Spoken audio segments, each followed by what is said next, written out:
Hello, welcome to my channel civil basics 21। आज का topic है detailing of column as per I S 13/920/2016 and amendment number 1 and 2। यानी ये दोनों amendment के प्रोविजंस भी इसमें अप्लाई किए गए हैं। तो इन तीनों को लेकर के कोड और दोनों अमेंडमेंट इनके प्रोविजन के साथ आज हम ये वीडियो आपके सामने पेश कर रहे हैं। तो इसमें टॉपिक है कॉलम की डिटेलिंग का है। तो इसका शुरुआत का हेडिंग है क्लास 7 कोड में है इसका। और क्लास 7 का जो हेडिंग है column and inclined members. 7.1 class इसका है, उसमें ज्योमेट्री का डिस्क्रिप्शन है। ज्योमेट्री का मतलब है यहाँ पर कॉलम के डायमेंशन से। तो मेनली इसी के संबंध में चर्चा की जाएगी कि कॉलम के डायमेंशंस किस तरह से हैं। तो application to the column in which factored axial compressive stress due to gravity and earthquake effect exceeds 0.08 FCK। ये क्लॉज 7.1 केवल उन कॉलम के में एप्लीकेबल है जहां पर ये जो axial factored axial compressive stress की वैल्यू 0.08 FCK से जब अधिक हो जाती है तब उसको एज ए कॉलम डिजाइन किया जाता है। और जिस मेंबर में इस स्ट्रेस की वैल्यू 0.08 FCK से कम रहती है उसको एज ए बीम डिजाइन किया जाता है। तो यहाँ पर इसी बात को हमें ध्यान रखना है कि बीम वाले चैप्टर में बताया था जब इसकी वैल्यू इससे कम हो तो बीम की तरह से डिजाइन करेंगे, और ये क्लास तभी लागू होता है जब 0.08 FCK से अधिक इस फैक्टर्ड एक्सियल कंप्रेसिव स्ट्रेस की वैल्यू हो जाती है। और इस स्ट्रेस की जो मैक्सिमम लिमिट है वो हमारी 0.40 FCK के बराबर ली गई है। इसके जो ये हमारा लास्ट पैराग्राफ है कोड में जिसमें ये बताया गया है कि 0.40 FCK, इसमें एक माइनर अमेंडमेंट है जो कि अमेंडमेंट नंबर 2 में किया गया है। वो केवल लैंग्वेज में अंतर है, बाकी उसका मतलब सिर्फ इतना ही है कि इसकी अधिकतम सीमा जो है 0.40 FCK के बराबर होनी चाहिए। अब इसका नेक्स्ट क्लास है 7.1.1 मिनिमम डायमेंशन। मिनिमम डायमेंशन के बारे में यहाँ देख लें। Minimum dimension should not be less than 20 dB, यानी 20 व्यास का 20 गुना व्यास किसका, लार्जेस्ट लॉन्गिट्यूडनल बार का, यानी सबसे लंबी लॉन्गिट्यूडनल बार जो है उसके व्यास का 20 गुना से कम नहीं होना चाहिए। और बी दूसरा ये 300 मिलीमीटर से भी कम नहीं होना चाहिए। तो ये हमारा जो मिनिमम डायमेंशन है वो इन दोनों संख्याओं से कम नहीं होना चाहिए। अब यहाँ पर देखिए जो ये मिनिमम डायमेंशन हमारे पिछले कोड में था, पिछले वाले कोड में उसमें केवल 300 मिलीमीटर की लिमिट दी गई थी, उसमें ये 20 dB का प्रोविज़न नहीं था। ये हमारे इसी कोड में इस प्रोविज़न को ऐड किया गया है। इसमें हम ये समझ लें कि ये 20 dB डाया बार ये कौन सा है, जो बीम में लॉन्गिट्यूडनल बार है, बीम में जो डाली गई है ये बीम की लॉन्गिट्यूडनल बार का व्यास है, कॉलम के लॉन्गिट्यूडनल बार्स का नहीं। ये बीम की लॉन्गिट्यूडनल बार है। इसको हम इस फिगर से समझ सकते हैं। इस फिगर में ये कॉलम दर्शाया हुआ है, इसके एक साइड में बीम जा रही है, ये हमारे बीम का मेन रेनफोर्समेंट है। तो इसका जो लॉन्गिट्यूडनल बार्स हैं इनमें जो भी अधिक व्यास की हो उसके व्यास का 20 गुना, यानी बीम के छड़ का व्यास का 20 गुना लिया जाता है। और इसकी जो मिनिमम डायमेंशन कौन सी कंसीडर की जाती है, जो डायमेंशन, यानी यहाँ पर इसको मिनिमम डायमेंशन दर्शाया हुआ है।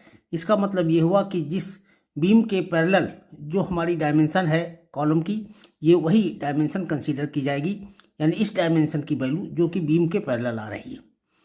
तो इसी को मिनिमम डायमेंशन इस डेफिनेशन के द्वारा तय करते हैं कि इन दोनों में से इसका मान किसी से कम नहीं होना चाहिए।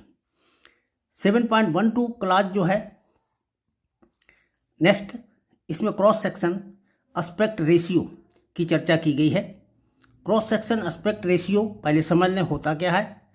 ये कॉलम की जो दो डायमेंशन होती हैं, क्रॉस सेक्शन में दो भुजाएं होंगी इसकी, उनमें स्मॉलर डायमेंशन बटे लार्जर डायमेंशन, इसका जो रेशियो होता है यानी छोटी भुजा बटे बड़ी भुजा, इसी रेशियो को हम एस्पेक्ट रेशियो कहते हैं, column cross section aspect ratio. और इसकी वैल्यू 0.4 से कम नहीं होनी चाहिए। यहाँ पर हमने संकेत लिखा है A1, इसका अर्थ ये है कि अमेंडमेंट नंबर 1 में ये करेक्शन किया गया है। IS 13/920/2016 जो कोड है उसमें यहाँ 0.4 के स्थान पर 0.45 लिखा हुआ है, जिसको कि इस अमेंडमेंट नंबर 1 के द्वारा संशोधित करके 0.4 कर दिया गया है। तो ये अमेंडमेंट के द्वारा किया गया संशोधन है, इसको आप ध्यान रखेंगे। और इसमें अगला पॉइंट है कि अगर ये एस्पेक्ट रेशियो हमारा 0.4 से कम है तब ये जो है क्लास 9 के अनुसार इसका डिजाइन किया जाता है, तब ये क्लास 7 के रूल इसमें लागू नहीं होंगे। तो ये तो हो गया। अब इसी का ये फिगर है, यहाँ पर ये डिस्टेंस के लिए वही चीज़ लिखी हुई है, मिनिमम कॉलम विड्थ बराबर मस्ट बी ग्रेटर देन, यहाँ पर हमने लिखा है नॉट लेस देन, और यहाँ लिख दिया है ग्रेटर देन और इक्वल टू, दोनों का अर्थ एक ही होता है 300 मिलीमीटर, और ग्रेटर देन और इक्वल टू 20 dB। तो ये फिगर भी वही चीज़ दर्शा रहा है। यहाँ पर जब इस तरह से बीम हमारी दोनों साइड में कॉलम से कनेक्ट हो रही हो तब इसमें मिनिमम डायमेंशन ये x उसी तरीके से जैसा कि वहाँ पर है, इस भुजा को ही हम ये दूरी मिनिमम विड्थ कहेंगे। ये दूरी पूरी इसी की गणना की गई है। अब इसके बाद हम अगला क्लास लेते हैं 7.2, जिसमें relative strength of beam and column के बारे में चर्चा की गई है। इसका पहले आप फिगर समझ लें। ये कॉलम है, ये इससे बीम कनेक्ट है, यहाँ पर ये भी कॉलम है, ये बीम कनेक्ट है। जो हमारे मोमेंट रजिस्टिंग फ्रेम होते हैं उसमें स्वे लेफ्ट स्वे राइट दोनों प्रकार की घटनाएं होती हैं फ्रेम में, और उनके फ्रेम में जब इस तरह की घटनाएं होती हैं तो जहाँ जॉइंट होता है कॉलम बीम का, उस जॉइंट के स्थान पर कॉलम में जो है एंड मूवमेंट उत्पन्न होते हैं। जैसे ये कॉलम है ऊपर जो जुड़ा हुआ है, इसमें एंड मूवमेंट यहाँ पर MCT जो है उत्पन्न हुआ है, MCT, C for column, T for top, यानी इसके ऊपरी कॉलम में जो मूवमेंट है वो इस डायरेक्शन में है, क्लॉकवाइज डायरेक्शन में। इसके बॉटम में जो कॉलम जुड़ा हुआ है उसमें इस डायरेक्शन में ये MCB, ये B फॉर बॉटम, तो ये MCB मूवमेंट हमारा इस कॉलम में यहाँ पर उत्पन्न हुआ है, इस कॉलम में यहाँ पर MCT मूवमेंट उत्पन्न हुआ है। इसी तरीके से जो ये बीम है, यहाँ पर बीम में MBR मूवमेंट उत्पन्न हुआ है जिसकी डायरेक्शन ये है, और इसमें इस सिरे पर MBL है, यहाँ पर L फॉर लेफ्ट है और R फॉर राइट है। MB यानी B बेंडिंग यानी बीम के लिए, बीम का मूवमेंट और राइट डायरेक्शन में, ये बीम का मूवमेंट लेफ्ट डायरेक्शन में, तो ये दोनों मूवमेंट इस डायरेक्शन में उत्पन्न होंगे। यहाँ एक बात ध्यान रखना होगा, कॉलम के अगर मूवमेंट इस डायरेक्शन में है तो उसके विपरीत दिशा में बीम के मूवमेंट उत्पन्न होते हैं संतुलन के। ठीक इसी का रिवर्स ये फिगर है, इसमें ये मूवमेंट इधर को दर्शाया हुआ है, ये मूवमेंट इस डायरेक्शन में दर्शाया हुआ है। ऐसे ही नीचे वाला इधर को है तो इसमें इसकी जस्ट रिवर्स डायरेक्शन का ये फिगर है, यानी एक तो है हमारा लेफ्ट स्वे के लिए और दूसरा है राइट स्वे के लिए।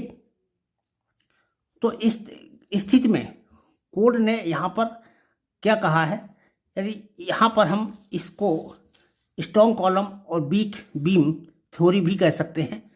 हमने ये अर्थक्वेक में पढ़ रखा है कि स्ट्रॉन्ग कॉलम और वीक बीम, यानी कॉलम हमारा स्ट्रॉन्ग होना चाहिए।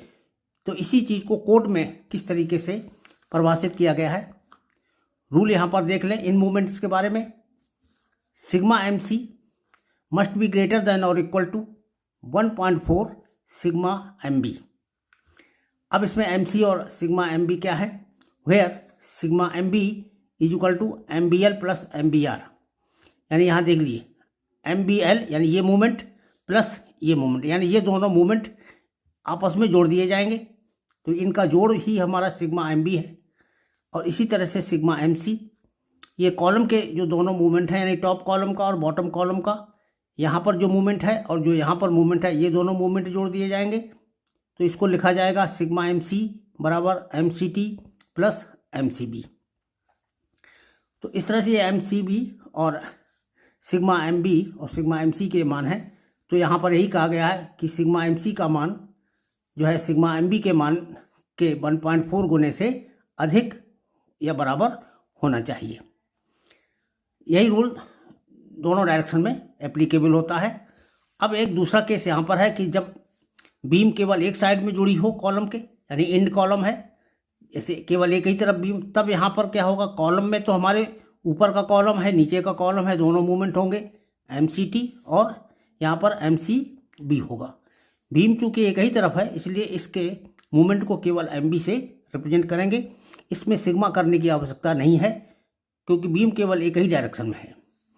तो अब इस केस के लिए जो यहाँ पर फार्मूला कोड में दिया गया है वो इस तरह से दिया है कि सिग्मा एम सी का मान अधिक होना चाहिए या बराबर होना चाहिए 1.4 एम बी से। यानी ये जो बीम का मूवमेंट है, बीम के मूवमेंट से इसका मान कॉलम का मूवमेंट अधिक होना चाहिए। तो चूँकि कॉलम का मूवमेंट अधिक होता है बीम से, इसीलिए कहा गया है कि स्ट्रॉन्ग कॉलम है और वीक बीम है यहाँ पर, जिसमें सिग्मा एम सी का मान जैसे ऊपर लिखा हुआ है sigma M C is equal to sigma M C T plus sigma plus M C T plus M C B. तो ये हमारा क्लास 7.2 में है स्ट्रॉन्ग कॉलम और वीक बीम के कंसेप्ट को कोड ने किस प्रकार से अप्लाई किया है अपने डिजाइन में।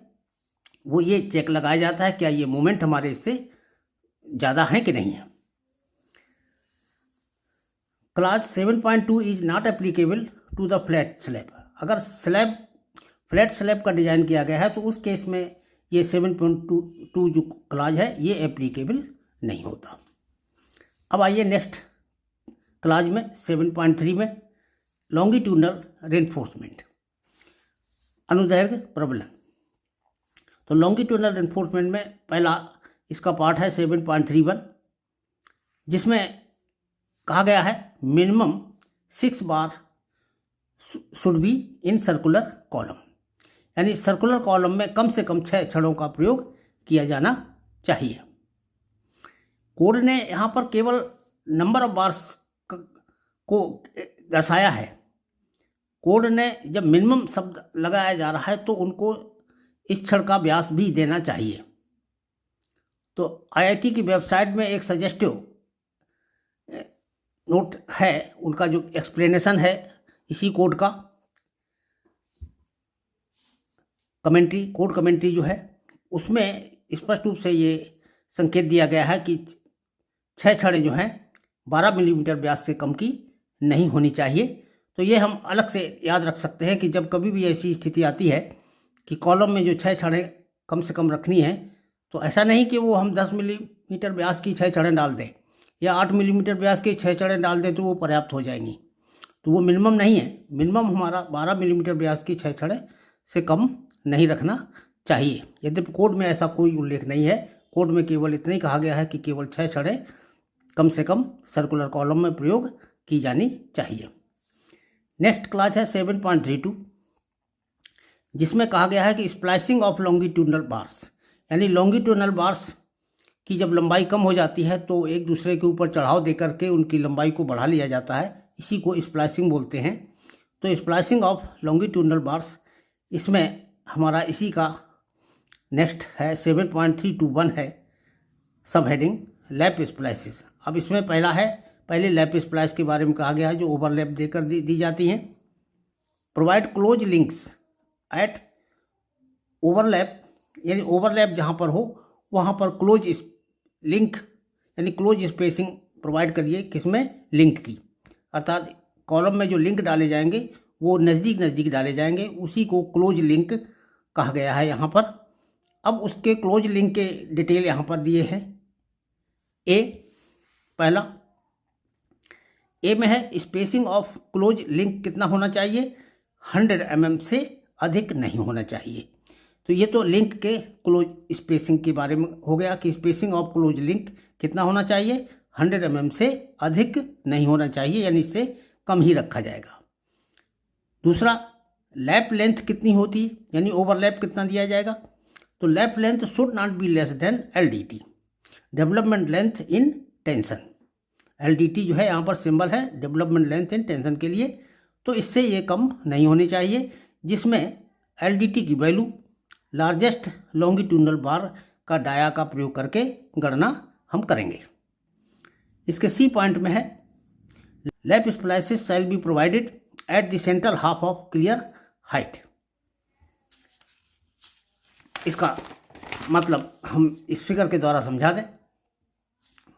ये हमारा कॉलम है, नीचे ये फ्लोर बीम है, ये टॉप बीम है। इन दोनों के बीच में जो क्लियर हाइट है वो H के द्वारा रिप्रेजेंट की गई है। ये हमारे इस कॉलम की क्लियर हाइट कहलाएगी।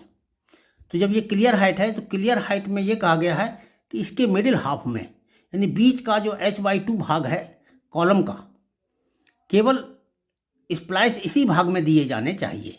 यानी यहाँ से यहाँ तक ही हम इन लॉन्गिट्यूडनल बार्स में स्प्लाइसिंग दे सकते हैं। जैसे यहाँ पर दर्शाया हुआ है, एक लैप स्प्लाइस ये दिया हुआ है इस जगह पर, तो ये स्प्लाइस केवल मिडिल हाफ में ही होना चाहिए। ऊंचाई के कॉलम की जो क्लियर हाइट है उसका मिडिल 1/2 में ही केवल दिया जाना चाहिए। इसके बाहर न तो ऊपर दिया जाना चाहिए और ना ही यहाँ दिया जाना चाहिए, ना जॉइंट के अंदर दिया जाना चाहिए और ना ही इस जॉइंट के अंदर दिया जाना चाहिए।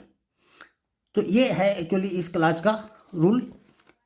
लेकिन कोड में इसी के आगे ये भी लिख दिया है इन्होंने, ये कहाँ नहीं दिया जाना, एंड नॉट कहाँ नहीं देना चाहिए, with in a joint, joint के अंदर नहीं देना चाहिए। कोड में है ये सेंटेंस। और कोड में एक ये भी सेंटेंस है, with in A distance of 2D from the face of beam. ये बीम के फेस से 2D दूरी तक नहीं देना चाहिए। एक्चुअली इससे हम संतुष्ट नहीं हैं और कोड कमेंट्री में भी इस तरह का कोई संकेत नहीं दिया है। इसको डिस्कार्ड कर रहे हैं क्योंकि इसकी कोई ऑथेंटिसिटी नहीं है। कारण समझिए, 2D दूरी का उल्लेख कर रहे हैं। इनका कहने का मतलब है कि बीम के फेस से 2D दूरी तक ये नहीं दिया जाना चाहिए, जबकि एक बार इतनी बात कही जा चुकी, केवल H/2 में ही दिया जाना है। लैप स्प्लाइस केवल इसमें ही दिया जाना, इसके अलावा कहीं भी नहीं दिया जाना।